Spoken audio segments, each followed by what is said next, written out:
sommes dans le livre de Exode 33, les versets 7 à 11. La Bible déclare: Moïse prit la tente et la dressa hors du camp, à quelque distance. Il l'appela tente d'assignation. Et tous ceux qui consultaient l'Éternel allaient vers la tente d'assignation qui était hors du camp. Lorsque Moïse se rendait à la tente, tout le peuple se levait, chacun se tenait à l'entrée de sa tente et suivait des yeux Moïse, jusqu'à ce qu'il fût entré dans la tente. Et lorsque Moïse était entré dans la tente, la colonne de nuée descendait et s'arrêtait à l'entrée de la tente, et l'Éternel parlait avec Moïse. Tout le peuple voyait la colonne de nuée qui s'arrêtait à l'entrée de la tente. Tout le peuple se levait et se prosternait à l'entrée de sa tente. L'Éternel parlait avec Moïse face à face, comme un homme parle à son ami. Puis Moïse retournait au camp, mais son jeune serviteur Josué, fils de Nun, ne sortait pas du milieu de la tente. Nous allons dans le livre de Nombres, chapitre 27. Nombres 27, 18 à 23. La Bible déclare: L'Éternel dit à Moïse: prends Josué, fils de Nun, homme en qui réside l'Esprit, et tu poseras ta main sur lui. Tu le placeras devant le sacrificateur Éléazar et devant toute l'assemblée, et tu lui donneras des ordres sous leurs yeux. Tu le rendras participant de ta dignité, afin que toute l'assemblée des enfants d'Israël l'écoute. Il se présentera devant le sacrificateur Éléazar, qui consultera pour lui le jugement de l'Urim devant l'Éternel. Et Josué, tous les enfants d'Israël avec lui et toute l'assemblée sortiront sur l'ordre d'Éléazar et entreront sur son ordre. Moïse fit ce que l'Éternel lui avait ordonné. Il prit Josué et le plaça devant le sacrificateur Éléazar et devant toute l'assemblée. Il posa sa main sur lui et lui donna des ordres comme l'Éternel l'avait dit par Moïse. Nous sommes dans le livre de Deutéronome 31, les versets 7 à 8. La Bible déclare: Moïse appela Josué et lui dit en présence de tout Israël: fortifie-toi et prends courage, car tu entreras avec ce peuple dans le pays que l'Éternel a juré à leur père de leur donner, et c'est toi qui les mettras en possession. L'Éternel marchera lui-même devant toi, il sera lui-même avec toi, il ne te délaissera point, il ne t'abandonnera point, ne crains point et ne t'effraie point. Vous pouvez vous asseoir dans la sainte présence de Dieu.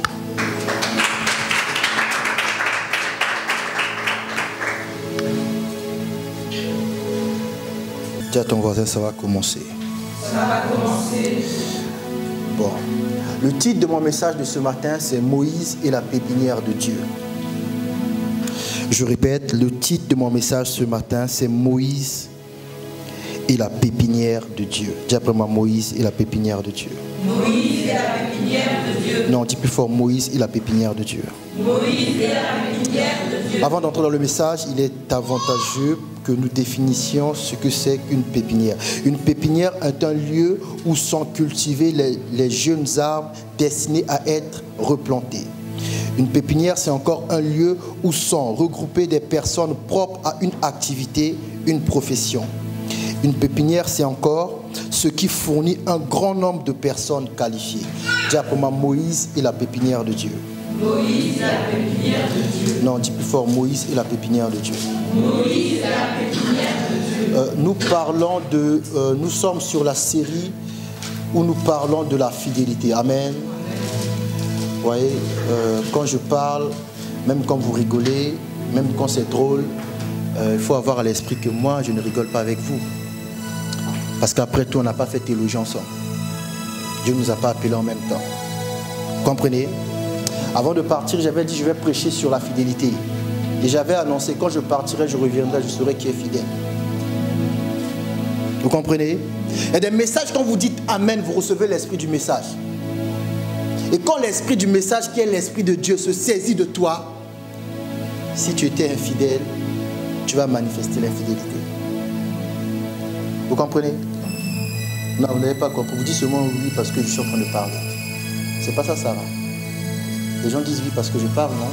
Dis après moi: Moïse et la pépinière de Dieu. Moïse et la pépinière. Je vais dire la dernière définition de pépinière. Ce qui fournit un grand nombre de personnes qualifiées. Ce qui fournit un grand nombre de personnes. En fait, vous ne le savez pas, mais Dieu a une pépinière. Vous comprenez? Dieu a une pépinière. Voilà pourquoi le ciel ne s'inquiète pas quand un homme ou une femme décide de ne plus servir Dieu. Le ciel ne s'en inquiète pas parce que Dieu a une pépinière. Voilà pourquoi Dieu ne s'inquiète même pas que tu arrêtes ou tu continues de venir à l'église. Parce que Dieu a une pépinière. Là où il y a des personnes qui sont en train d'être formées, des personnes qualifiées pour les tâches, pour les œuvres que Dieu attend. Vous comprenez? On ne devient pas fidèle à Dieu quand on commence à travailler pour Dieu. Au contraire, on devient fidèle avant de travailler. D'ailleurs, Dieu donne le travail à ceux qui sont fidèles. Dieu ne donne pas une tâche, après il vérifie si tu es fidèle. Quand Dieu a donné une tâche, ça signifie que c'est la conséquence de ta fidélité que Dieu a constatée. Dis pour moi, Moïse est la pépinière de Dieu. Moïse est la pépinière de Dieu. Il s'est passé une chose très intéressante dans l'histoire que je suis en train de parler de Josué, mais je parle de Moïse parce que sans Josué, il n'y a pas l'onction. Sans Moïse, il n'y a pas l'onction sur Josué. Vous comprenez? Le verset que nous avons lu dans Exode 33 est très intéressant. La Bible dit, Moïse a bâti ce qu'on appelle une tente et il appelait ça la tente d'assignation. Donc la tente où Dieu va venir parler. Si vous connaissez l'histoire de la Bible, vous allez vous rendre compte qu'en fait c'est là que Dieu va convoquer Moïse et Myriam et Aaron pour leur dire qu'il ne fallait même pas essayer de critiquer mon serviteur. C'est cette tente d'assignation. Avant ça, si vous lisez, si vous avez eu l'occasion de lire l'histoire, vous verrez que le peuple avait peur d'aller parler à Dieu. Donc Moïse a établi une tente d'assignation qui était à l'écart du camp. Et lui-même, il allait parler à Dieu. Et tellement que le peuple avait peur quand il allait parler à Dieu, la Bible dit, quand la nuée descendait, c'est-à-dire la présence de Dieu descendait, chacun devant sa tente se mettait à genoux. Parce qu'à ce moment-là, Dieu commençait à parler à Moïse face à face. La Bible précise comme on parle à un ami. Face à face. Mais curieusement, la Bible donne une précision très importante. Après que Dieu ait parlé à Moïse, Moïse sort de la tente pour aller annoncer au peuple ce que Dieu a dit. La Bible précise que Josué était resté dans la tente. Vous n'avez pas lu la Bible, pourquoi vous me regardez, on dirait que j'ai inventé. Hein? Bon, on va relire. Tiens, ton voisin, on va relire. Parce que des fois quand on lit, je ne sais pas si tu penses déjà à ton tacos. C'est ouvert les dimanches. Ça c'est un péché ça. Écoutez le verset 11. Exode 33, 11. L'Éternel parlait avec Moïse face à face comme un homme parle à son ami. Puis Moïse retournait au camp. Ça signifie que la tente d'assignation n'était pas dans le camp. Mais écoutez, mais son jeune serviteur Josué, fils de Nun, ne sortait pas du milieu de la tente. Vous comprenez? Là où les hommes avaient peur d'aller rencontrer Dieu, Moïse, on l'a vu la dernière fois avant que je ne parte, Moïse n'est pas monté à la montagne seul. Moïse a pris Josué. Moïse a pris... Donc comme Moïse a établi la tente, Moïse est entré dans la tente avec Josué. Mais la Bible précise, quand Moïse a fini de parler, quand Moïse sort, Josué reste à l'intérieur. Vous comprenez? Il est important quand on commence à désirer Dieu, quand on commence à désirer voir la main de Dieu agir dans notre vie, il est important d'observer la personne à qui Dieu est en train de parler.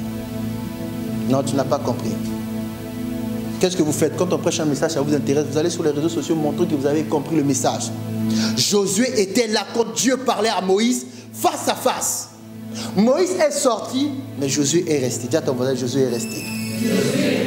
Non, dis plus fort, Josué est resté.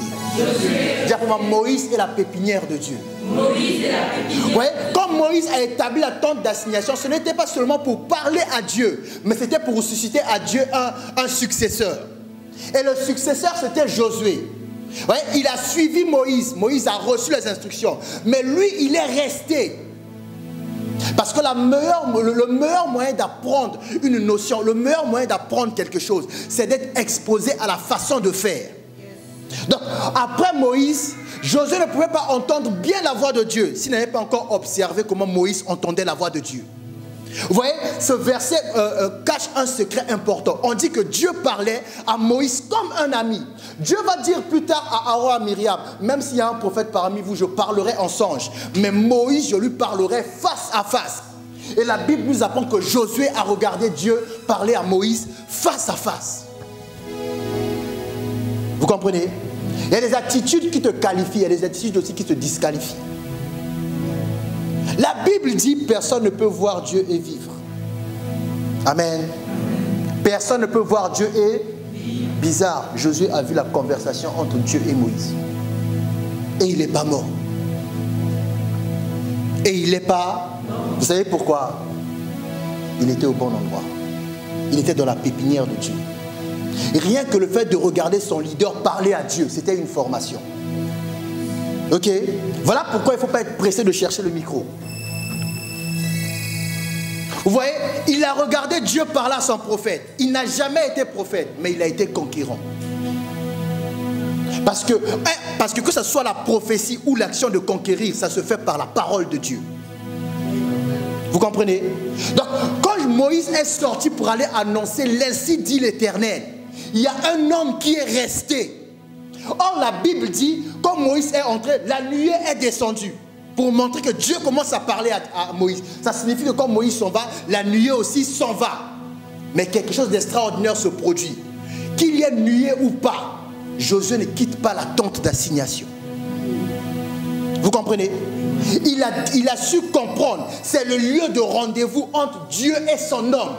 Que Dieu soit là ou pas. Dès que j'ai trouvé l'adresse du lieu de rendez-vous où Dieu se présente, je ne quitte pas celui.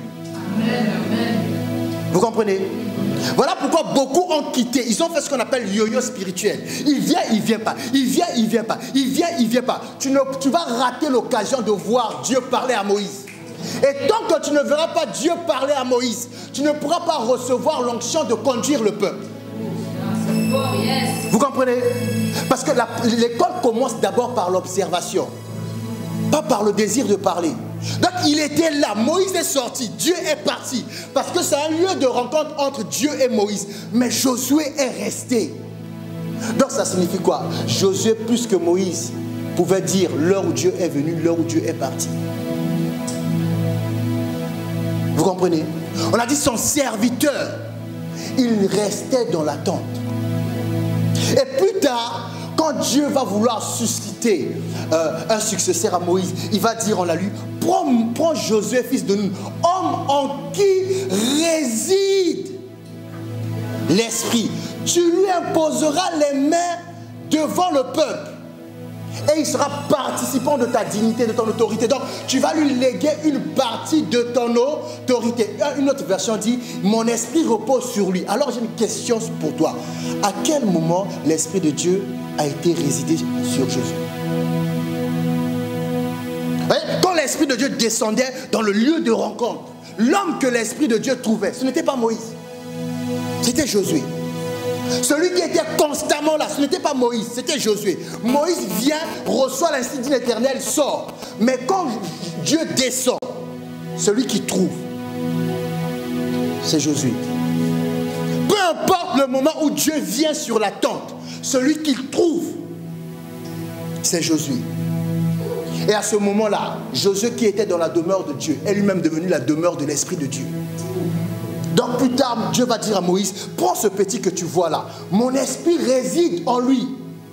Tu lui imposeras les mains. Dis pour moi, je suis fidèle. Je suis fidèle. Non, dis plus fort, je suis fidèle. Je suis fidèle. Moïse a dit à Josué, on monte. Il n'a pas dit, tu vas faire quoi?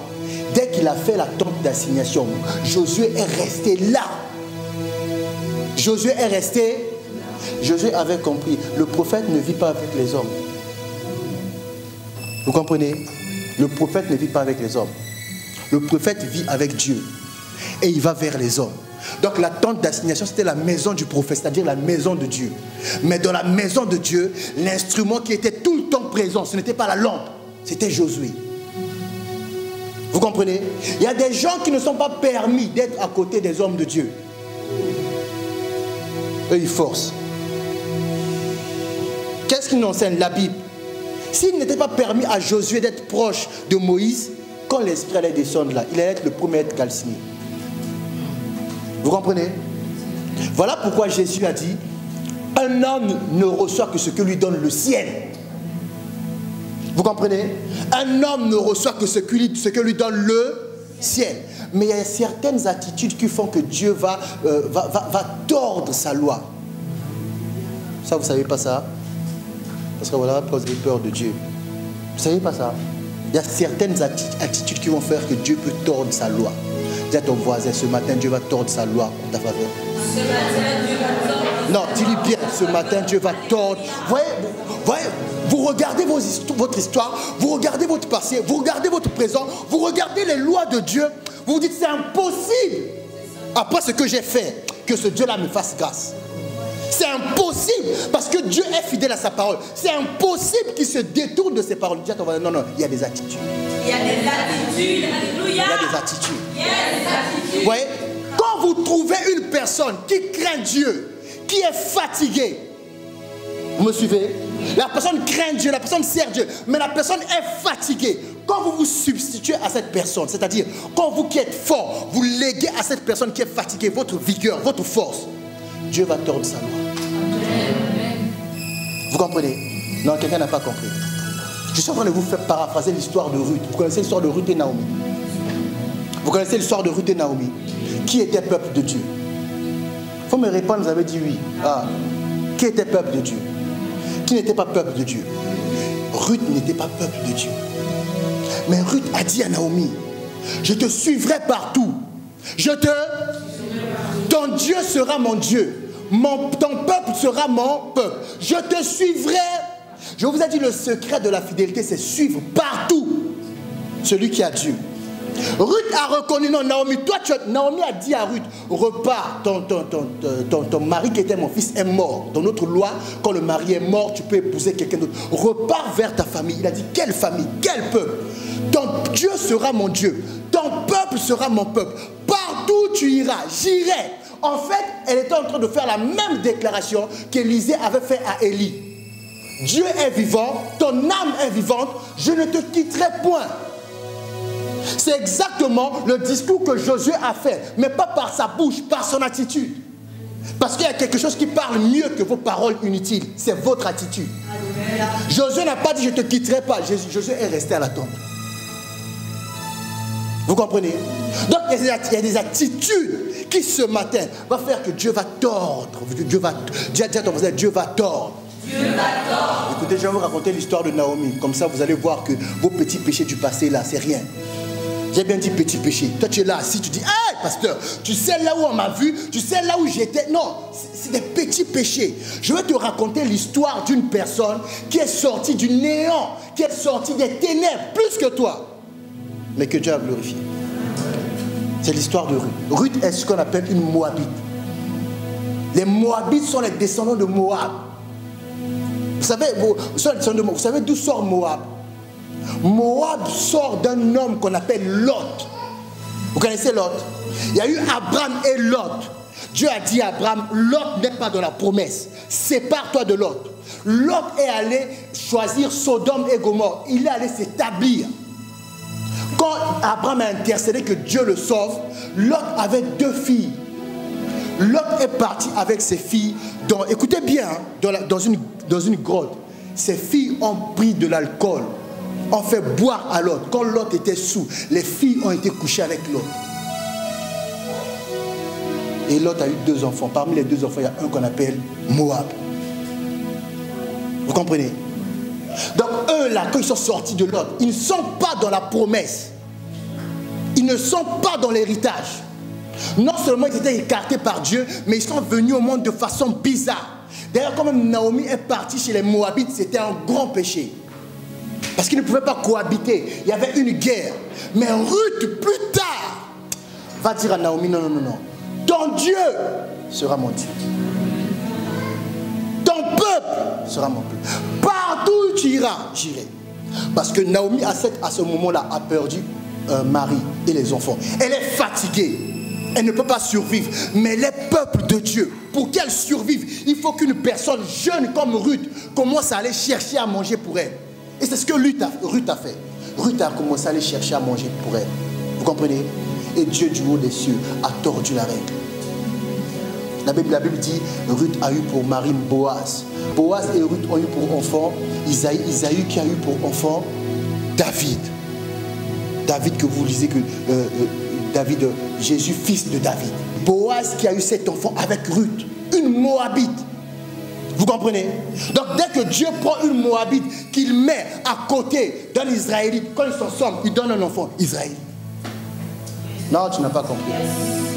Tu n'as pas compris. Dès que toi qui penses que tu as trop de péché, tu as trop fait, ta vie, tu as trop fait, même quand tu regardes les gens, il y a des regards des gens qui te rappellent ton CV. Ce n'est pas un problème. Quand tu t'attaches à celui qui a la promesse de Dieu, ce qui va sortir de vous, c'est un enfant de la promesse. Vous comprenez?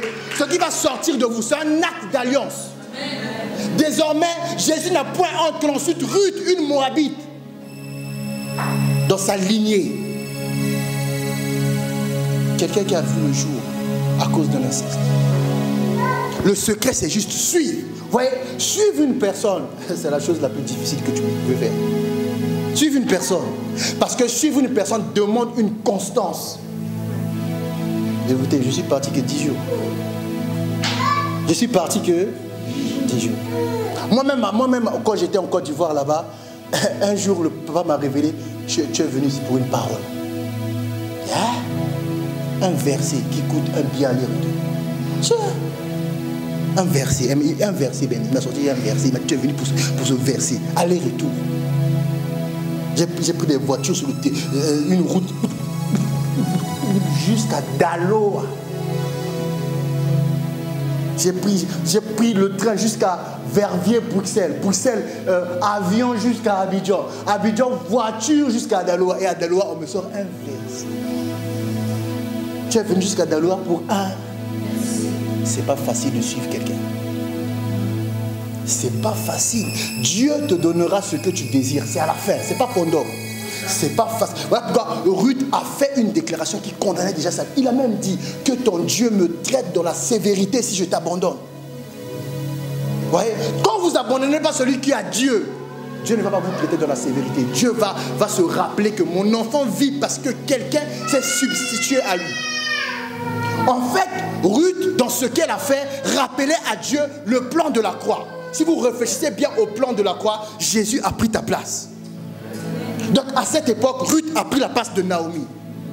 Dieu a oublié que l'autre n'était pas dedans. Dieu a Ruth rentre dedans. Parce que c'est lui qui a institué le mariage. Il n'allait pas dire, j'annule ta malédiction. Du moment où tu épouses seulement Boaz le béni. C'est fini. Vous comprenez? Donc ce soir, ce matin, commence à regarder ton histoire de loin. Cherche quelqu'un que tu peux suivre. Cherche quelqu'un qui est béni, que tu peux être fidèle. Cherche une personne à qui tu peux faire le bien.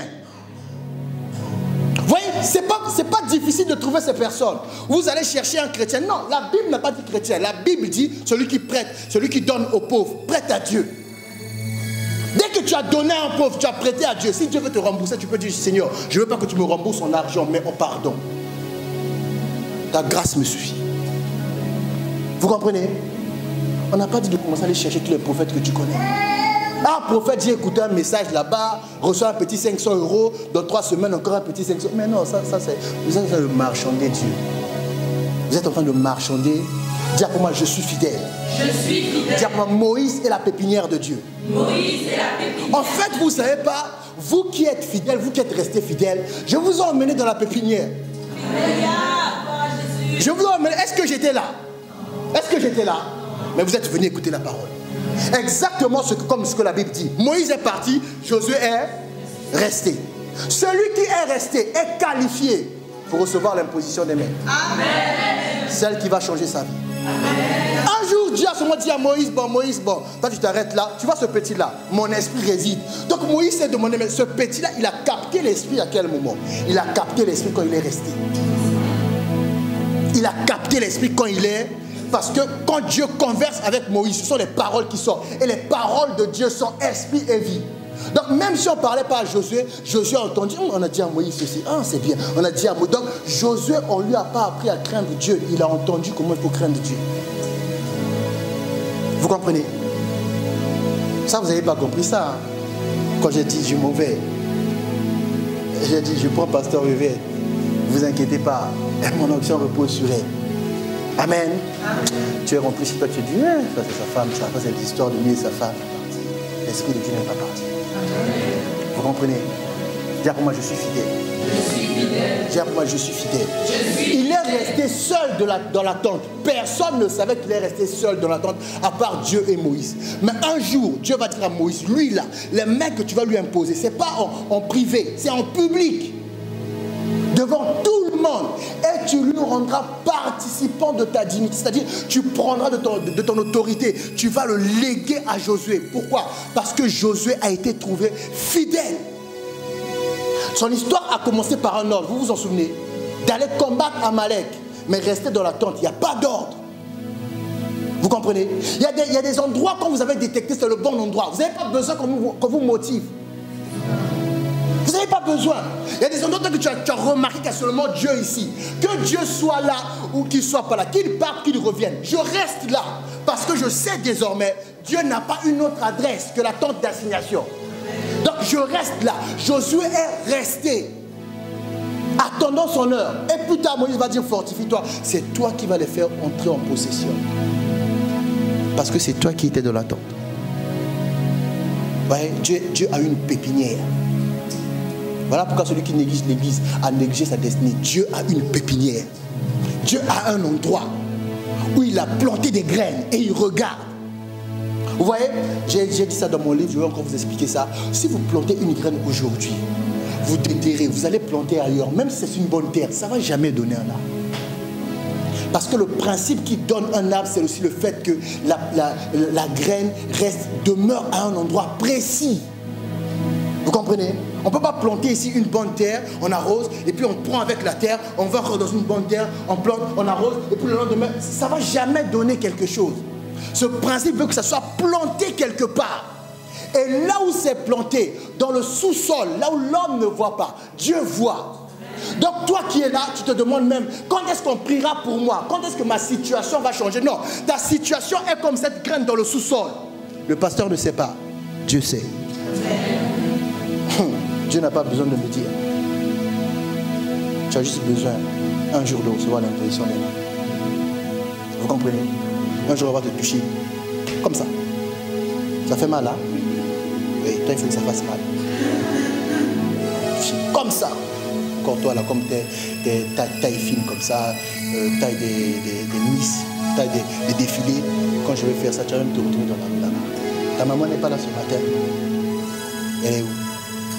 Elle fait quoi? Elle aussi, elle a besoin de... Comme ça. Ça va? Ça va? Tu me vois bien? Tu me vois bien? Tu veux que je rajoute?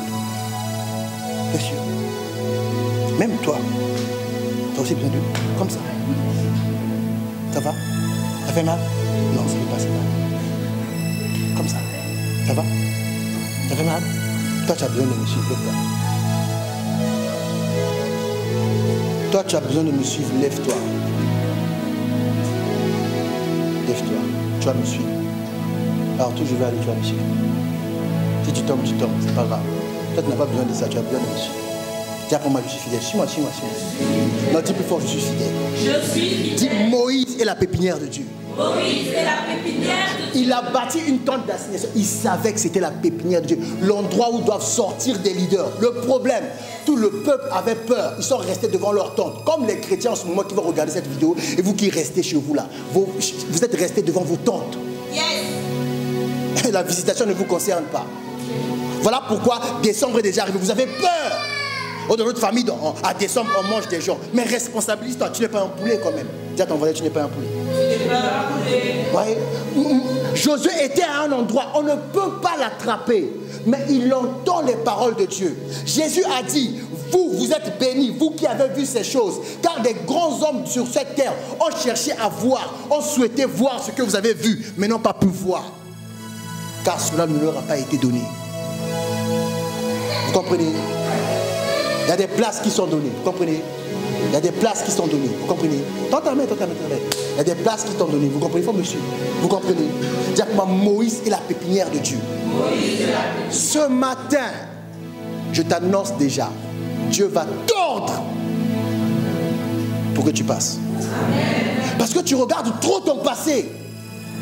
Tu regardes trop dans le miroir. Tu regardes trop. Un homme m'a dit, le passé est une voyante qui ne veut pas que tu avances. Tu regardes trop le... Alors que je parle à toi dans ton cœur, je dis, ah, pasteur, tu ne sais pas d'où je viens. Il y a des gens qui sont sortis du néant. Écoute, il fallait que tu viennes de d'où tu viens là pour que la gloire revienne à Dieu. Si quelqu'un est fils de pasteur, est né dans l'onction, a béni dans l'onction, connaît la Bible, prend la Bible au petit déjeuner, connaît tous les versets, s'il commence à faire des miracles, ça va étonner qui? On va dire c'est normal.